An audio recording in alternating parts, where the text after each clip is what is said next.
Greater Mohali area development authority यानी GMADA ने वर्ष 2011 में सेक्टर 88 इलाके में निर्मित होने वाले पूरब प्रीमियम अपार्टमेंट नाम से आवासीय फ्लैटों की एक योजना शुरू की थी।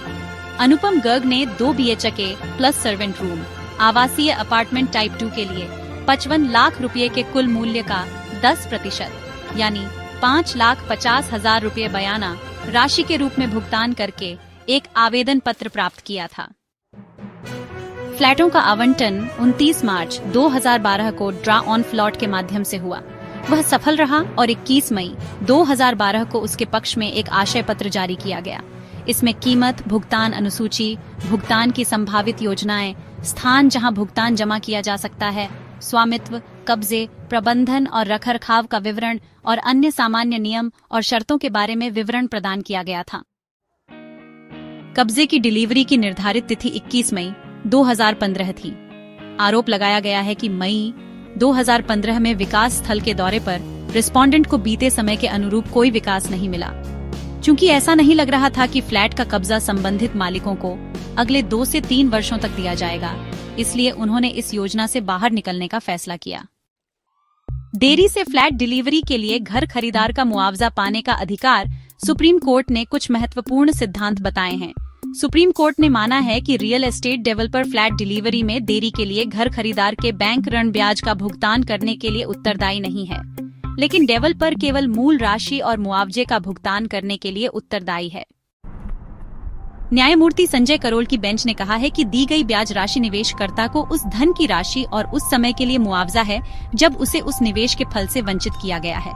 इस मामले में निवेश की जा रही पूरी राशि के ऊपर दिया जाने वाला 8% ब्याज उस पैसे के निवेश से वंचित होने का मुआवजा है। इसके अलावा घर खरीदारों द्वारा लिए गए ऋण पर ब्याज की कोई राशि नहीं दी जा सकती थी। Greater Mohali area development authority बनाम अनुपम गर्ग के हालिया निर्णय में सुप्रीम कोर्ट ने स्पष्ट किया कि डेवलपर्स को देरी या गैर डिलीवरी के मामलों में पीड़ित घर खरीदारों को ब्याज के साथ मूल राशि वापस करनी होगी, लेकिन खरीदारों द्वारा अपने घरों को फाइनेंस करने के लिए गए पर्सनल लोन पर ब्याज चुकाने के लिए उन्हें उत्तरदायी नहीं ठहराया जा सकता है। उन्होंने इस संबंध में संबंधित अधिकारी से संपर्क किया, जिन्होंने स्पष्ट रूप से उन्हें सूचित किया कि यदि वह इस मार्ग को अपनाना चुनते हैं तो GMADA उन्हें 21 मई 2015 से भुगतान की तारीख तक 8% ब्याज के साथ जमा राशि का भुगतान करेगा। GMADA ने इस मामले को NCDRC में अपील की। आदेश में ग्रेटर महल्ली क्षेत्र विकास प्राधिकरण बनाम प्रियंका नैयर का संदर्भ दिया गया है, जिसे राज्य आयोग ने भी संदर्भित किया था, जहां आयोग ने शिकायतकर्ता को 8% ब्याज के अलावा 2 लाख रुपए का मुआवजा दिया था, जो इस तथ्य के कारण दिया जाना था कि मामले में बैंक द्वारा लिया गया ब्याज 10.75% था। ये निष्कर्ष निकाला गया कि अपीलों में कोई योग्यता नहीं थी, जिन्हें देरी और योग्यता के आधार पर खारिज कर दिया गया था।